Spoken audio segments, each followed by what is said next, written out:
कुछ व्यवहारिक बातें।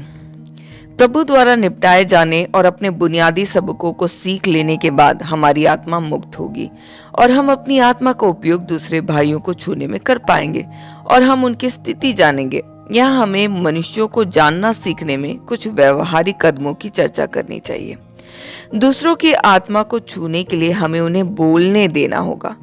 जरूर कुछ लोग दूसरों की आत्मा को बिना उनके अपने मुंह खोलने का इंतजार किए बिना छू सकते हैं, पर ऐसे व्यक्ति विरले होते हैं। आमतौर पर बोले तो हमें दूसरों का उनके मुंह खोलने के लिए इंतजार करना पड़ता है। परमेश्वर का वचन कहता है कि हृदय की प्रचुरता से मुंह बोलता है। चाहे एक मनुष्य का कोई भी इरादा या युक्ति क्यों ना हो, जो वह कहता है उसके हृदय की प्रचुरता से निकलता है। यदि वह छली है तो एक छली आत्मा बाहर आएगी, यदि वह ईर्ष्यालु है तो एक ईर्ष्यालु आत्मा बाहर आएगी। हम एक व्यक्ति की आत्मा को जो वह कहता है उसे सुनकर छू सकते हैं। जब एक मनुष्य बोल रहा है, हमें न केवल उन बातों पर ध्यान देना होता है जो वह कह रहा है, वरन उसकी आत्मा की स्थिति पर भी। हम लोगों को महज उनके शब्दों से नहीं वरन उनकी आत्माओं से जानते हैं।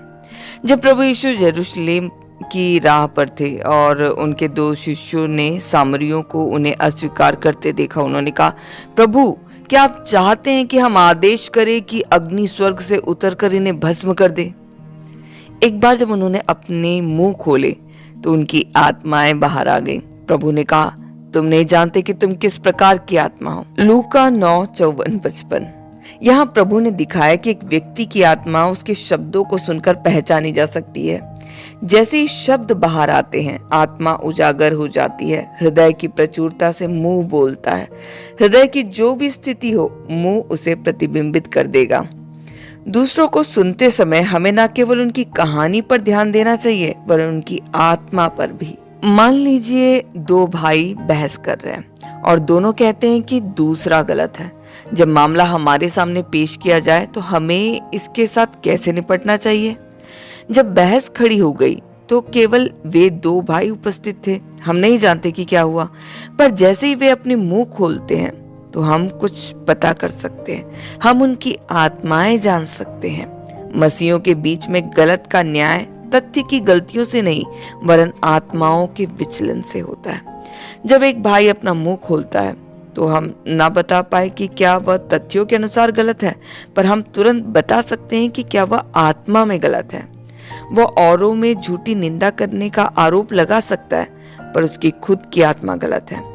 पूरा मुद्दा आत्मा पर निर्भर है। एक गलत आत्मा वाला व्यक्ति न केवल उन चीजों में गलत है जो उसने की है, वरन अपने स्वयं के व्यक्ति में ही गलत है। परमेश्वर के समक्ष सही और गलत आत्मा द्वारा निर्धारित होते हैं, महज तथ्यों से नहीं। इसलिए औरों को सुनने में हमें उनकी आत्मा को छूना होगा।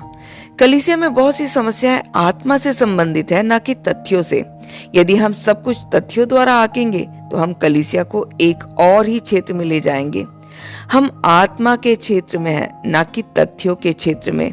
हम तथ्यों द्वारा कभी दूर नहीं घसीटे जाने चाहिए। यदि हमारी आत्मा खुली हुई है तो हम सब प्रकार की आत्मिक स्थितियों के प्रति संवेदनशील होंगे। कभी कभी हम महसूस करेंगे कब दूसरे पक्ष ने अपनी आत्मा को बंद और सीमित कर दिया है। ऐसे समयों में हमें अपनी आत्मा से परख करनी होगी और उसे जानना सीखना होगा। हम पौलुस के वचन को प्रतिध्वनित कर पाएंगे, हम अब से किसी को शरीर के अनुसार नहीं जानते। 2 कुरिन्थियों 5:16। हमें मनुष्यों को शरीर द्वारा नहीं जानना चाहिए, हमें मनुष्यों को आत्मा द्वारा जानना चाहिए। एक बार हम यह बुनियादी सबक सीख लेते हैं तो हमें परमेश्वर के कार्य में आगे बढ़ने का मार्ग मिल जाता है। अध्याय 5, कलीसिया और परमेश्वर का कार्य। यदि हम वास्तव में परमेश्वर के कार्य का अर्थ जानते हैं तो हमें यह मानना पड़ेगा कि बाहरी मनुष्य वाकई में एक बड़ी रुकावट है। हम कह सकते हैं कि आज परमेश्वर मनुष्य द्वारा प्रतिबंधित है। परमेश्वर की संतान को कलीसिया के कार्य को और इसके परमेश्वर की शक्ति और उसके कार्य से संबंध को समझना जरूरी है। परमेश्वर का प्रकटीकरण या परमेश्वर की सीमा। एक समय था जब परमेश्वर ने स्वयं को एक मनुष्य नासरत के यीशु की देह में सीमित कर लिया था। उस शरीर के साथ या तो परमेश्वर को सीमित करने की या परमेश्वर की समृद्धियों को प्रकट करने की संभावना थी। देह धारण करने से पहले परमेश्वर की समृद्धियां सीमित नहीं थी, पर देह धारण करने के बाद परमेश्वर का कार्य और शक्ति इस शरीर तक सीमित हो गए। परमेश्वर इस शरीर से हटकर कुछ नहीं करते। परमेश्वर शरीर द्वारा सीमित किए जाने के लिए तैयार थे। जरूर ही बाइबल हमें दिखाती है कि परमेश्वर उस शरीर द्वारा किसी भी तरह से सीमित नहीं थे।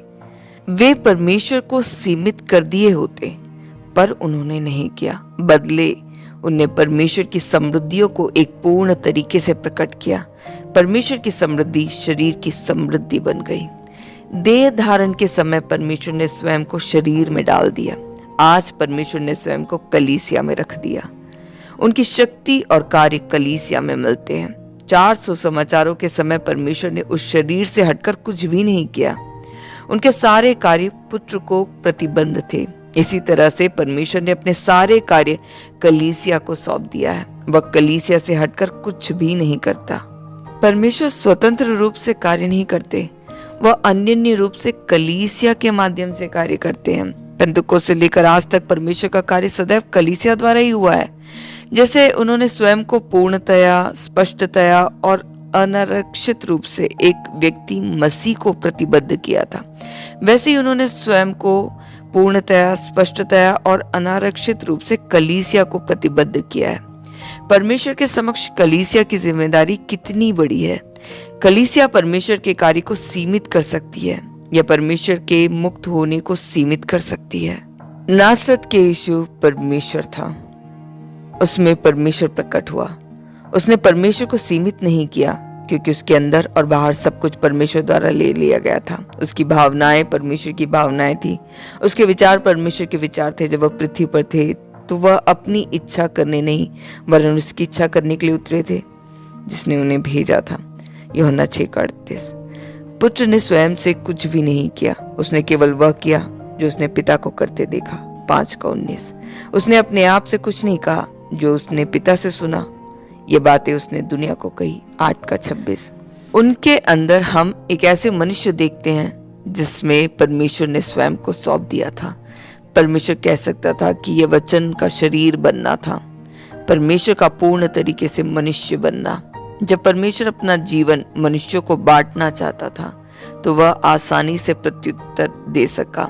यदि गेहूं का दाना मरता है तो वह बहुत फल लाता है। 12:24। वह उसका जीवन मुक्त कर पाया, वह एक बाधा या निराशा नहीं बना। आज परमेश्वर ने कलीसिया को उसका पात्र बनने के लिए चुना है। उसने स्वयं को, अपनी शक्ति को और अपने कार्य को कलीसिया में डाला है। उसकी इच्छा कलीसिया के माध्यम से स्वयं को मुक्त करने की है। कलीसिया परमेश्वर की वाणी है, वह पात्र जिसके माध्यम से परमेश्वर अपनी शक्ति को प्रकट करता है और अपना कार्य पूरा करता है। यदि कलीसिया आज परमेश्वर को एक रास्ता देती है तो परमेश्वर की शक्ति और कार्य अभिव्यक्त होंगे। यदि कलीसिया विफल हो जाती है तो परमेश्वर सीमित हो जाएंगे। सुसमाचार की बुनियादी शिक्षा यह है कि परमेश्वर एक मनुष्य में था, जबकि पत्रियों की बुनियादी शिक्षा यह है कि परमेश्वर कलीसिया में है। सुसमाचार हमें बताते हैं कि परमेश्वर केवल एक मनुष्य में था, वह केवल यीशु मसीह में था।